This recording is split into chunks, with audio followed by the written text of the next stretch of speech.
Prochains jours, bien sûr, je suis bien incapable de répondre à cette question. Parallèlement ce soir, quelles sont les réactions du côté des séparatistes pro-russes de la région du Donbass, à l'est de l'Ukraine, région sécessionniste reconnue, vous le savez maintenant, indépendante par la Russie. Luc Lacroix, Patrice Achéré, avec Alexandre Dalsbeck. Donetsk est en guerre et dans les rues, la police militaire fait la chasse aux réfractaires. Ils parviennent à arrêter un homme. Il m'embarque pour l'armée, juste comme ça. Il est emmené de force pour rejoindre la milice séparatiste et combattre aux côtés des Russes. La mobilisation générale a été décrétée pour tous les hommes de 18 à 55 ans. Depuis l'annonce de l'intervention par Vladimir Poutine, des tirs à l'arme lourde, presque sans interruption. Dans ce quartier proche de la ligne de front, peu importe la peur, on soutient les Russes et on crie déjà victoire. La victoire est à nous, juste pour nous. Eux, au moins, ils vont peut-être nous défendre. Ça fait 8 ans que l'on vit dans cet enfer, 8 ans. Que Dieu les protège. En nous éloignant du front, nous arrivons dans ce quartier de Donetsk. Plusieurs projectiles s'y sont abattus une demi-heure plus tôt. Il règne une forte odeur de gaz, les canalisations ont été endommagées et une femme a été touchée par un éclat. Là, il y a du sang. Une personne a été blessée, là. Et là, c'est là où ça a atterri. Cette journée de violence, c'en est trop pour cette famille qui prend la fuite.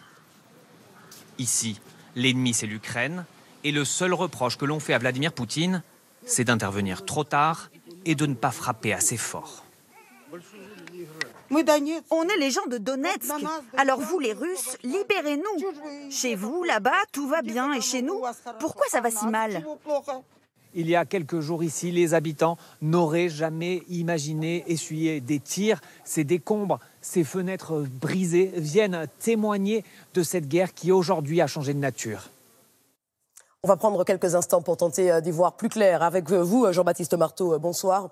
Que sait-on à cette heure de la stratégie militaire de Vladimir Poutine ? Eh bien, c'est une stratégie qui se résume en 2 mots, frapper fort et brutalement pour prendre l'Ukraine en étau et la mettre à plat. Regardez cette carte, elle est assez parlante et elle montre les points par lesquels sont entrés les Russes depuis la nuit dernière, que ce soit par les voies aériennes ou terrestres. Alors, on constate des avancées depuis bien la Biélorussie au nord, à l'est avec une poussée très importante du côté de Kharkiv, c'est la 2e ville la plus peuplée d'Ukraine, et puis au sud, bien sûr, via la Crimée, annexée par la Russie en 2014. C'est une stratégie d'encerclement qui a permis jusque-là à l'armée russe de se rapprocher de la capitale Kiev en seulement quelques heures. Armée russe, Jean-Baptiste, qui a visé des cibles bien particulières. Oui, et d'abord toute l'aviation ukrainienne, les aéroports civils et militaires, les installations de défense aérienne pour ôter toute capacité de réaction à l'armée ukrainienne. Ensuite, il y a les moyens de communication. Et là aussi, c'est pour désorganiser l'armée ukrainienne. Et puis enfin, eh bien, c'est par là que tout a commencé, la cyberguerre. En fait, bien avant que les chars se mettent en route, depuis plusieurs jours déjà, il y a eu des dizaines, des centaines d'attaques qui ont visé tous les systèmes informatiques de l'Ukraine.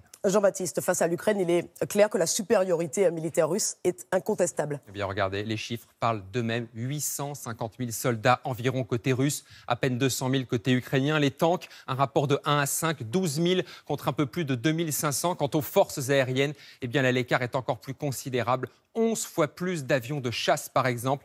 L'armée russe en possède près de 800, moins de 70 côté ukrainien. Stratégie militaire. Merci beaucoup, Jean-Baptiste Marteau, pour cet éclairage.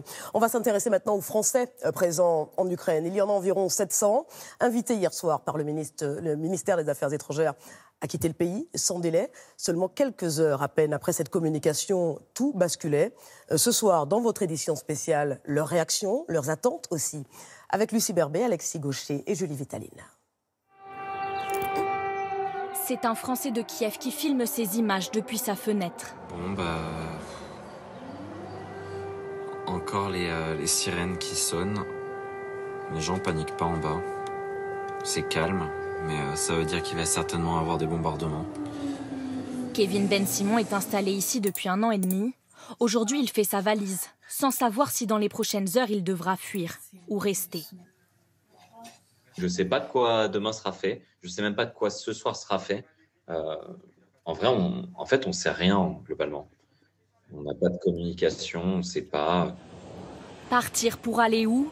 Rester dans quelles conditions? Ces questions, ils sont plusieurs centaines de Français à se les poser ce soir. Lui était de passage à Kiev pour quelques jours.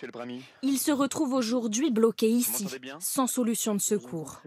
Il y a un dilemme, soit on prend le risque de rester chez nous, soit on va dans le métro, et dans le métro il y a énormément de gens. Donc l'idée c'est que je suis dans mon coin, voilà, je regarde un peu les news et on attend. L'ambassade m'a déconseillé de prendre la voie routière parce qu'il y a des armes qui circulent, il y a des charrettes qui circulent, donc on doit juste rester chez nous. Et oui, mon seul souhait c'est de partir.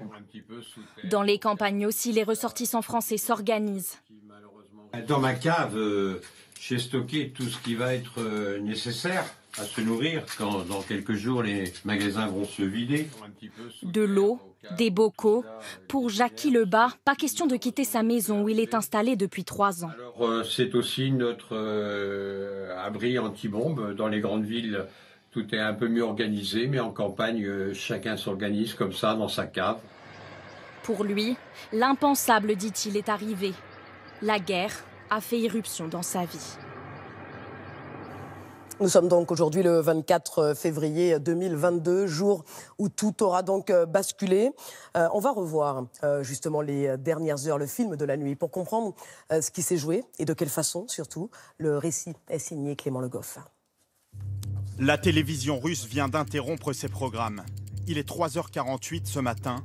Vladimir Poutine déclare la guerre. J'ai décidé de lancer une opération militaire spéciale. Toute la responsabilité d'un possible bain de sang sera intégralement sur la conscience du régime ukrainien.